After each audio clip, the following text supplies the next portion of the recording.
వందే పన్నగభూషణం మృగధరం వందే పశూనాం పతిం వందే సూర్యశశాంకవన్యనయనం వందే ముకుంద ప్రియం వందే భక్తజనాశ్రయం చ వరదం వందే శివం శంకరం. హర నమః పార్వతీపతయే హర హర మహాదేవం. శ్రీ బెజవాడ కనకదుర్గాదేవ్యై నమః. శ్రీ దుర్గామల్లేశ్వరాభ్యాం నమః. తాళపత్ర గ్రంథ రహస్యాలు. ఈ తాళపత్ర గ్రంథ రహస్యాలలో మనము అసలు ఎందుకు భూమి మీద పుట్టాం, పుట్టి మనం ఈ రాశిలోనే ఎందుకు పుట్టాం, ఒక్కొక్కళ్ళు ఒక్కొక్క రాశిలో పుడతారు కదా, 12 రాశులు.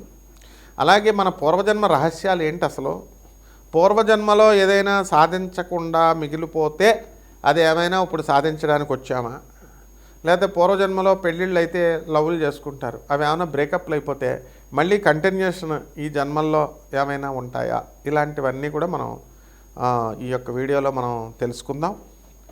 ఇప్పుడు అగస్త్య మహర్షి అవతారాలైనటువంటి గురునాథ శర్మ గారు, అలాగే రావులపాలెం దిలీప్ సి శర్మ గారు, వీళ్ళు ఒకళ్ళ ఇంటికి తీసుకెళ్ళానండి. ఆయన పేరు వీరయ్య గారు.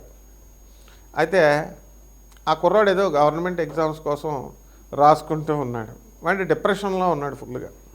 వీళ్ళు డిప్రెషన్లో ఉన్నావు నాయన, పర్వాలేదు బతుకు, ఎలాగో అలాగో బతుకు, గవర్నమెంట్ జాబ్ రాకపోతే బతుకు అని చెప్పేసి ఏదో ధైర్యవచనాలు చెప్పారు. ధైర్యవచనాలు చెప్తే వాడు ఓకే నాకు వస్తుందండి, నాకు జాబ్ వస్తుంది, గ్యారంటీగా వస్తుందని ఇంకా డిప్రెషన్కి వెళ్ళిపోయాడు. ఆ తర్వాత చాలా పరిణామాలు జరిగినాయి అనుకోండి. అయితే ఇవన్నీ ఏమిటి దీనివల్ల అంటే పూర్వజన్మ కనెక్షన్. ఇప్పుడు ఈ వ్యక్తులిద్దరూ కూడా ఆ కుర్రాడు వాళ్ళ ఇంటికి వెళ్ళడం ఏమిటి, వాళ్ళతో మాట్లాడడం ఏమిటి, ఇవి కూడా పూర్వజన్మ కనెక్షన్స్. అంటే కొంతమంది వ్యక్తుల వల్ల ప్రోత్సాహం అనేటటువంటిది లభించాలి. ఇప్పుడు ఈ యొక్క తాళపత్ర గ్రంథ రహస్యాల్లో మనకు క్లియర్గా కొన్ని ఇదివరకు వైదిక కోవేశ్వర్ అని చెప్పి ఉండేది మెడ్రాస్లో. అక్కడ ఈ యొక్క నాడీ జ్యోతిషాలయం మీద చెప్పేవారు. అవన్నీ బోగస్ అయిపోయినాయి అనుకోండి. ఇప్పుడు మీ పేర్లు అడగడము, లేకపోతే మొదటి అక్షరం అడగడం, ఇలాగ అయిపోయింది. అలా కానీ అగస్త్య నాడి, శివనాడి అని ఉండేవారు అనమాట. పూర్వజన్మల గురించి చెప్పేవారు. అలాగే మన జాతక చక్రంలో 12వ ఇంటిని బట్టి మనం పూర్వజన్మ అనేటటువంటిది మనం చెప్పచ్చు.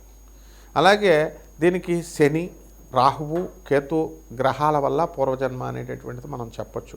అవి ఉండేటటువంటి పొజిషన్స్ని బట్టి మనం చెప్పచ్చు అనమాట.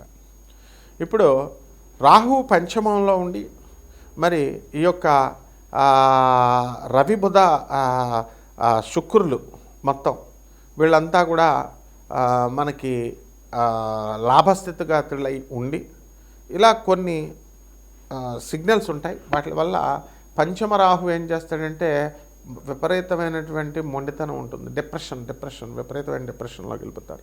వాళ్ళకి మీరు ఎన్ని కోట్లు ఉన్నా సరే వాళ్ళు పూర్వజన్మ పాపం వల్ల ఏమవుతుందంటే ఈ జన్మలో మనశ్శాంతి ఉండదు.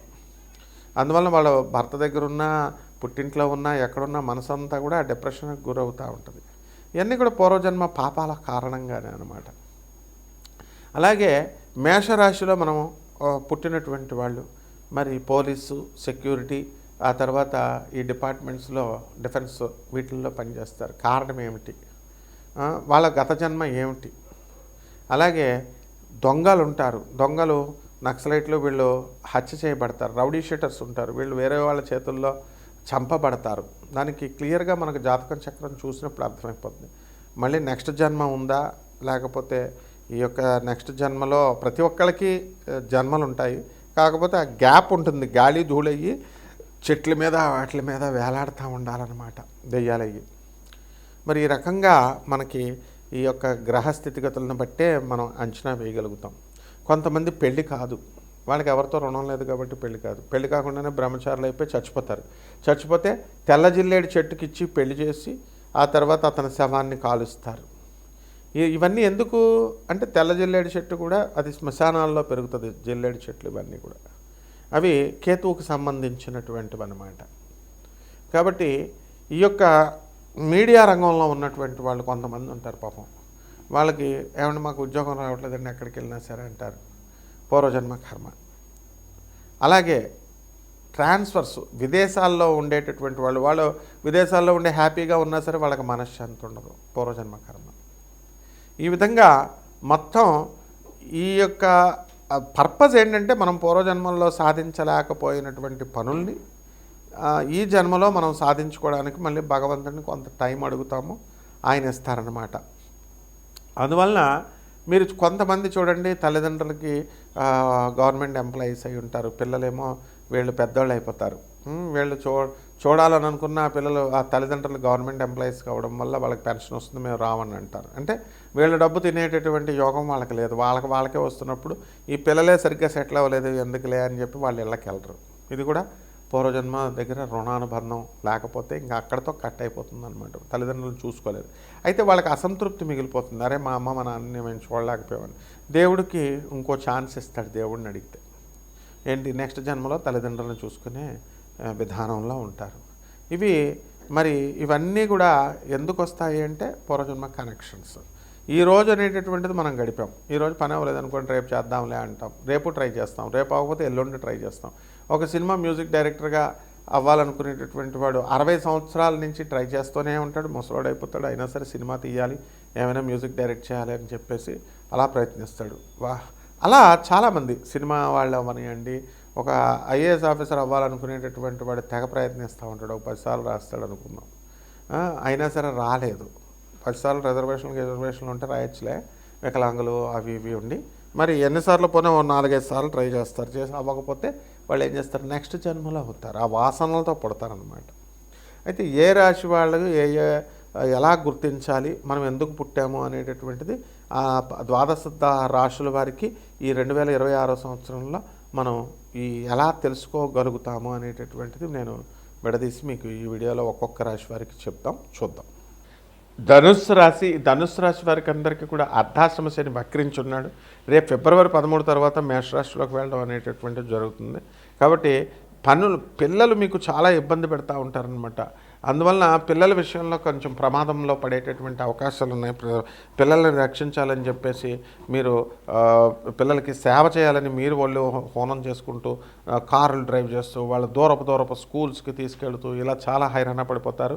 కానీ చాలా జాగ్రత్తగా ఉండండి, మీ ఆరోగ్యం పాడైపోయేటటువంటి అవకాశాలు ఉన్నాయి ధనుసు రాశి వారికి. అలాగే డబ్బులు ఎన్నో సంవత్సరాల నుంచి బ్రహ్మాండంగా సంపాదించినటువంటి డబ్బులో మీరు అనవసరంగా ఎప్పుడూ చేసేటటువంటి వాళ్ళే కదా, ఎప్పుడూ ఉండేటటువంటి వాళ్ళే అని చెప్పి, పాత స్నేహితులే అని చెప్పి వాళ్ళని నమ్మేసి వాళ్ళు చెప్పినది వీళ్ళు బ్లైండ్గా మీకు గురువులు మంచి చెప్తున్నప్పటికీ కూడా ఆ గురువులకి టచ్లో లేకుండా మీరు గురువు చెప్తే ఏమిట్లే మాకేమొస్తుందిలే అని వెళ్ళి పప్పులో కాలేసి ఆ ధనమంతా కూడా లాస్ చేసుకుంటారు. కాబట్టి 2020 సంవత్సరంలో ఇంకా కఠినంగా ఉంటుంది. అయితే ఈ యొక్క మనకి రాహు ఒక్కడు బ్రహ్మాండంగా ఉండడం, దానివల్ల వ్యాపారాలు, కిరాణా వ్యాపారాలు అండ్ జీడిపప్పుల వ్యాపారాలు, ఈ అపరాలు, ధాన్యాలు, కూరగాయలు ఇలాంటి వ్యాపారాలన్నీ కూడా బ్రహ్మాండంగా ఉంటాయి. బట్టల వ్యాపారాలు, ఆ తర్వాత ఈ యొక్క కిరాణా వ్యాపారాలతో పాటు హోటల్ ఇండస్ట్రీ ఇలాంటివన్నీ కూడా బ్రహ్మాండంగా ఉంటాయి. అండ్ సినీ సంగీత సాహిత్య రంగాల్లో ఉన్నటువంటి వాళ్ళందరికీ కూడా మీకు చక్కగా ప్రమోషన్స్ రావడం, గౌరవాలు, సన్మానాలు ఇలాంటివన్నీ కూడా జరుగుతాయి. ప్రతి ఒక్కడు ఒక మ్యూజిక్ డైరెక్టర్, నేను మ్యూజిక్ డైరెక్టర్గా సినిమాల్లో యాక్ట్ చేయాలి, సినిమాల్లో పాడాలి అని గత జన్మ అంతా కూడా ట్రై చేసి అది కోరిక అవ్వక మరి లాస్ట్ జన్మలో చనిపోవడం అనేటటువంటి జరుగుతాయి. ఇలాగా కోరికలు తీరనటువంటి వాళ్ళు ఈ ధనుసు రాశిలోకి రావడం జరుగుతాయి. మీరు ధనుసు రాశి వాళ్ళు ఎవరైతే ప్రేమల్లో విఫలమయ్యారో అందులో చనిపోయినటువంటి వాళ్ళు ఇప్పుడు పిశాచాల్లాగా, దయ్యాల్లాగా అయ్యి మిమ్మల్ని భూతప్రేత పిశాచాలు మిమ్మల్ని పట్టుకొని పీడించేలాగా నవంబర్ 25వ తేదీ తర్వాత ఈ యొక్క రాహు మకర రాశిలోకి వస్తున్నాడు. నోటికి సంబంధించినటువంటి దుర్వ్యసనాలు, మందు, గిందు ఇలాంటివన్నీ కూడా కఠిన పదజాలంతో మాట్లాడడం ఇలాంటివన్నీ కూడా మీరు చేయడం జరుగుతుంది. భార్యాభర్తల మధ్య కొట్లాటలు తీవ్ర స్థాయికి వెళ్ళిపోవడానికి అవకాశాలు ఉన్నాయి. పరిహారాల దగ్గరికి వచ్చేసరికి ఇక్కడ మనము ఈ యొక్క ధూమావతి అమ్మవారి యొక్క మంత్రజపం చేసుకోవాలా, అనుష్ఠానం చేసుకోవాలా, సూర్య నమస్కారాలు రోజుకి 3 సార్లైనా చేయాలి. అదేవిధంగా సంధ్యావందనము, గాయత్రి మంత్ర జపము ఇవన్నీ కూడా చేసుకోవాలి. పేదవాళ్ళకి, సాధువులకి వీళ్ళందరికీ కూడా మీరు సహాయం చేసుకోవడం ద్వారా, వాళ్ళందరికీ కూడా దాన ధర్మాలు చేసుకోవడం ద్వారా బ్రహ్మాండంగా ఉంటుంది. శుభమస్తు.